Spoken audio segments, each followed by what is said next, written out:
of cinema started in 1959 and lasted till 1963, which was not that long after the renowned French New Wave took its sound society from 1958 to the late 1960s. In fact, it is said that the French New Wave had a significant influence over the creation of the British New Wave. The main and most important characteristic is probably the desire that British directors had to capture the authentic life of England just as it happened. They really wanted to concentrate on the unskilled, poor, and even criminal people that populated certain regions of England. Rather than using big eccentric sets for filming, much of the filming was simply done on the streets with extremely simplistic camera equipment.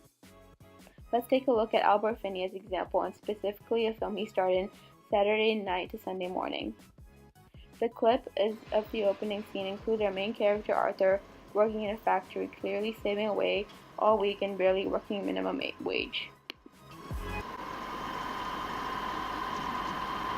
Many of these young and angry men in this era were only able to get a job working in factories, as this era was post-war was when England was going through remarkable food shortages, money shortages, etc. Because of this, many of the young men who were also seen as unskilled, juvenile, and unreliable could, if at all, get a job working in poor conditions in a factory. As you see in this clip, the character is given less money than what he's promised. Saturday Night to Sunday Morning was also one of the first British New Wave films. Even to today, the movie sustains its reputation of creating such a significant impact among modern audience members and critics. It avoided the conventions of Hollywood, blockbusters like Casablanca, and didn't show pity towards people of the working class. This clip of Casablanca shows the typical romantic drama of Hollywood classics. If you knew what I went through, if you knew how much I loved you, how much I still love you. These films instead emphasize that rather than living this Hollywood conventional life of wealth and fame, the characters were more distinguished for the fact that they had freedom. The idea of freedom was key in the British New Wave era. Directors such as Tony Richardson, Carol Race, and Johnny Schlesinger had the intent of capturing whatever they wanted to. They didn't feel the need to abide by the typical characteristics of Hollywood films because they saw them as fake and superficial. Instead, in order to attract many films had spontaneous qualities that often formed debates on topics like gender and class. This was known as social realism and representation.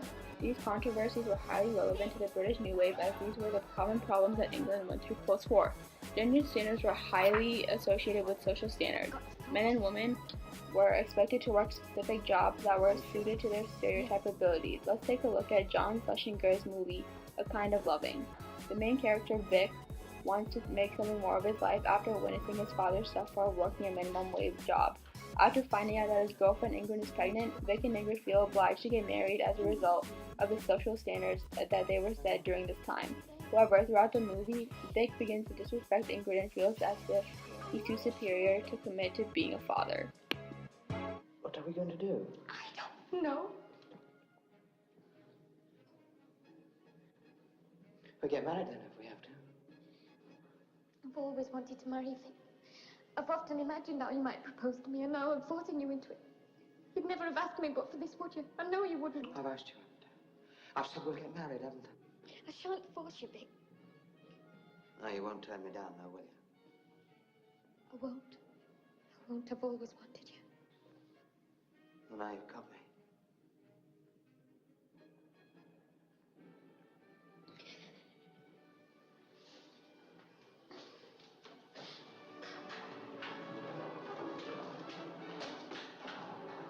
The last person she'd think of telling. All that time, you know, when I didn't want you to make love to me. Well, I did want you to, really. But it never seemed right somehow while we were living at home. Oh, stop so. The film A Taste of Honey follows a similar storyline and observes these unavoidable depictions of the working class and the relation between the two sexes. The film is about a pregnant teenager coming from a tough background, trying to find her way through the depressive state that made at Manchester after the economic crash. The director Tony Richardson based this movie on one of the most controversial plays of all the time. The movie became so controversial because Jo, the movie's main character, chose her close homosexual friend to help raise her baby rather than the boy. The fact that she decides to have a baby without being married, and the fact that the movie even included a homosexual man, was seen to be an extreme issue among some audience members. In fact, at this time, the release of the movie could have resulted in a sentence jail as being homosexual, especially for a man, was an extreme contrast to the traditional male gender roles that some people had to have. Get out of it without your help. Threw yourself at the first man you met. Yes, you're right, I did. You're man-mad. I'm like you. You know what they're calling you round here? A silly little whore. They all know where I got it from, don't they? Oh, your bloody head off. Let me get at her. Go on! Stop shouting at each other, will you? Oh, shut up. We enjoy it. 2,000 words every day. I'm going to start getting up in the morning. Well, I might as well cut that for a start. Yes. As the years went by and near the end of the Days a British day. New Wave, the movies became a tad more Hollywood-esque, but still wanted to clearly show that not all movies, much like life, can end happily or how we want it to end. In 1963, renowned director John Schlesinger released his movie Billy Liar. Billy Liar was about a young English man who dreamed of leaving his parents' home and avoided his working-class family and minimum wage-paying job. In the movie, we witness his life falling apart as a result of a series of incidents. He is then offered an opportunity to leave all his mess behind, but has to leave his home. Good morning, Mater. How are you, darling? She lets him do just as he likes. Now, your most obedient servant, Mom. And you can stop that bloody game. Hey, it's you I'm talking to, Hopeless. What time did you get in last night? It was last night, more like this bloody morning, I should think. I really couldn't say about 11:30 last Overall, the British New Wave era was said to be one that was extremely controversial. Although many of the movies, such as The Loneliness of the Long-Distance Runner and The L-Shaped Room and other movies mentioned in this essay, allow the chance for directors to show a sense of freedom, it is argued that many of the audience members that these directors had too much freedom.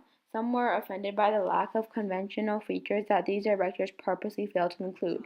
But much like the French New Wave era, the British New Wave era had the intention to create an impact and influence the audience through its spontaneity and ability to capture the authentic lives of England during this time.